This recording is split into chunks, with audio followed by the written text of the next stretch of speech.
Dans les films d'animation, ils sont discrets et pourtant indispensables. On ne les remarque que très rarement alors qu'une sacrée quantité de travail se cache derrière leur création.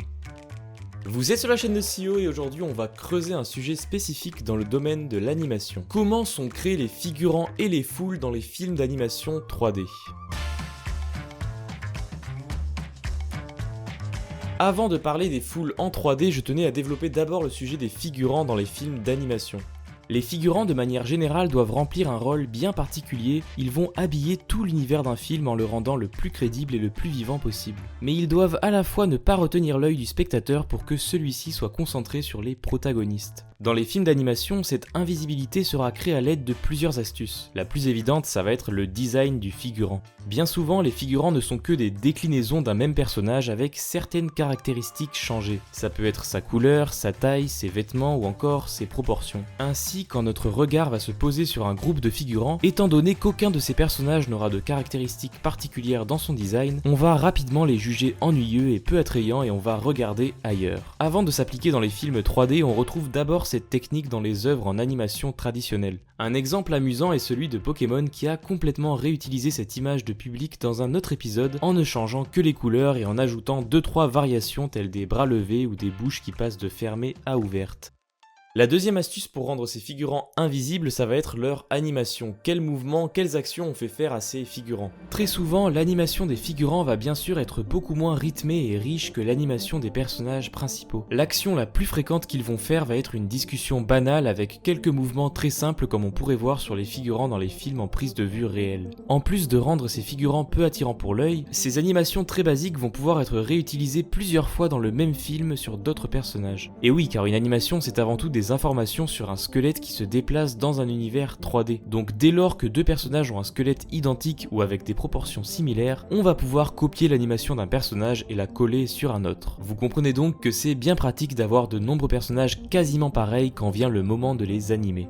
Bon, l'animation des figurants et des foules, ça va être le gros sujet de cette vidéo, mais il reste à évoquer une dernière astuce qui permet aux spectateurs de se concentrer sur ce que font les protagonistes sans se préoccuper des figurants.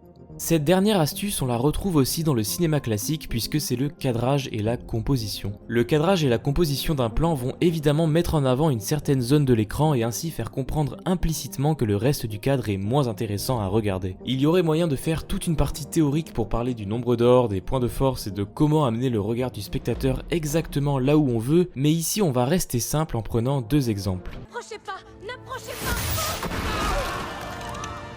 Si on s'intéresse à cette scène de la Reine des Neiges où Elsa déclenche ses pouvoirs pour la première fois en public, on peut voir comment notre œil est tout le temps au bon endroit directement. Bon, d'abord Elsa est au premier plan et tous les autres personnages sont flous, ici pas trop de surprises. Mais sur un plan d'ensemble comme celui-là, on pourrait vite être perdu. Plusieurs éléments facilitent alors la lecture du plan. Ce qui saute aux yeux ici, c'est la colorimétrie des personnages. Elsa est très éclairée et très contrastée là où tous les figurants sont ternes et dans des tons plutôt sombres. La disposition des personnages est également très claire, la foule forme presque une sorte d'arène autour d'Elsa et les rares figurants esselés sont tous orientés de sorte à guider notre regard vers le même point d'intérêt.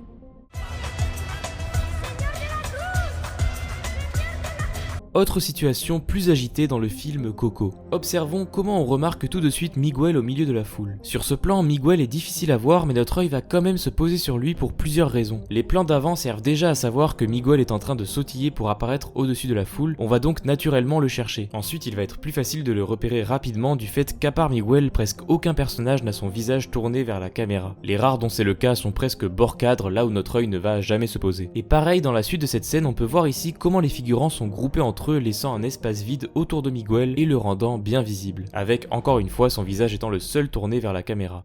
Le travail du cadre et de la composition, c'est un truc super important au cinéma et je pense qu'on le perçoit bien au travers de ces exemples. Maintenant, le traitement des figurants peut varier selon le studio d'animation et le budget du film. Dans les productions de type série pour enfants, les figurants vont être bien plus négligés que dans un long métrage Pixar. Dans les petits studios, le département animation est rarement segmenté, là où dans les grands studios on distingue généralement deux catégories d'animateurs. Les main character animators qui s'occupent donc des personnages principaux et les crowd animators qui s'occupent donc des foules et des figurants quand ceux-ci sont nombreux.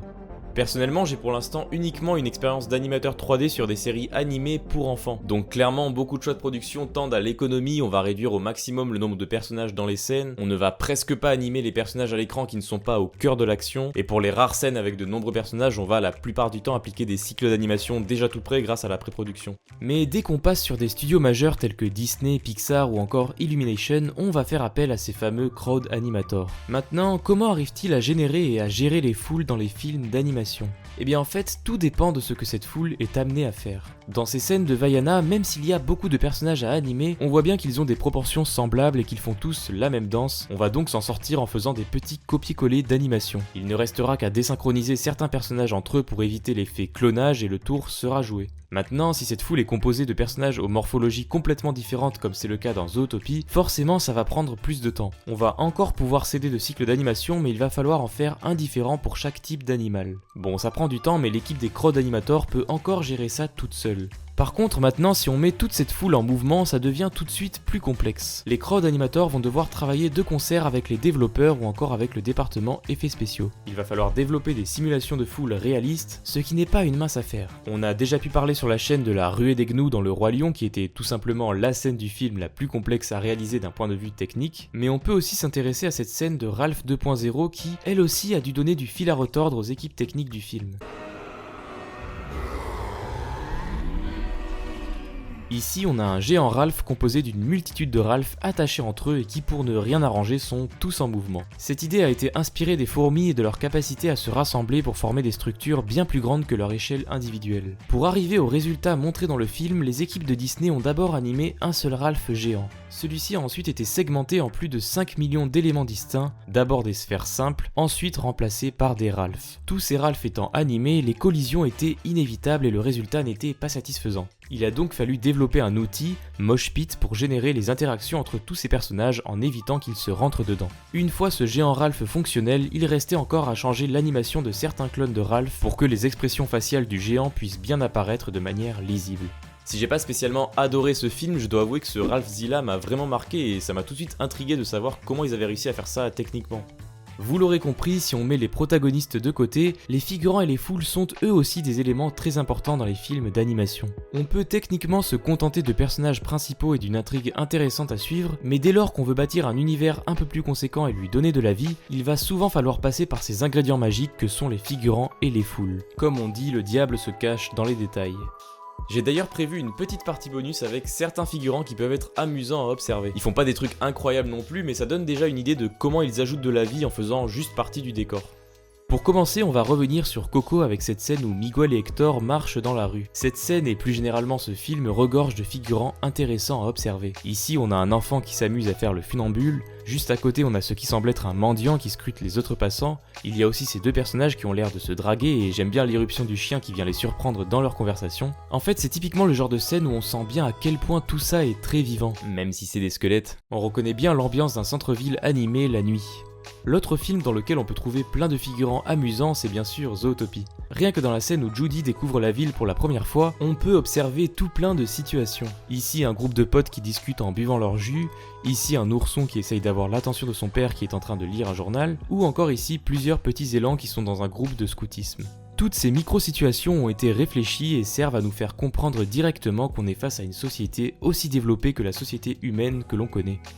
Bon, j'en ai cité que quelques-uns, mais c'est sûr qu'il y en a une infinité comme ça, et c'est ouf de se dire tout le travail qui a été fait juste pour les rares spectateurs qui vont poser leur regard sur eux et remarquer le petit détail. Dites-moi en commentaire si cette vidéo vous a plu, j'espère vous avoir appris des choses et j'espère une fois de plus vous montrer toute la richesse que renferme le monde de l'animation. Bon là je me suis attardé que sur certains cas, mais je suis sûr qu'il y a moyen de faire plusieurs autres vidéos sur ce sujet en abordant d'autres scènes de foule en 3D. Tant qu'on est sur le sujet des foules, je suis obligé de vous recommander la super chaîne de Fouloscopie qui parle des phénomènes de foule réels avec une approche scientifique. Ces vidéos sont super bien faites et c'est vraiment intéressant, donc si vous connaissez pas, allez voir ça. Si tu veux me soutenir, tu as juste à t'abonner à cette chaîne et tu peux aussi me suivre sur mes réseaux. On se retrouve d'ici 2 semaines comme d'habitude pour une nouvelle vidéo. Sur ce, c'était Sio, ciao, à la prochaine.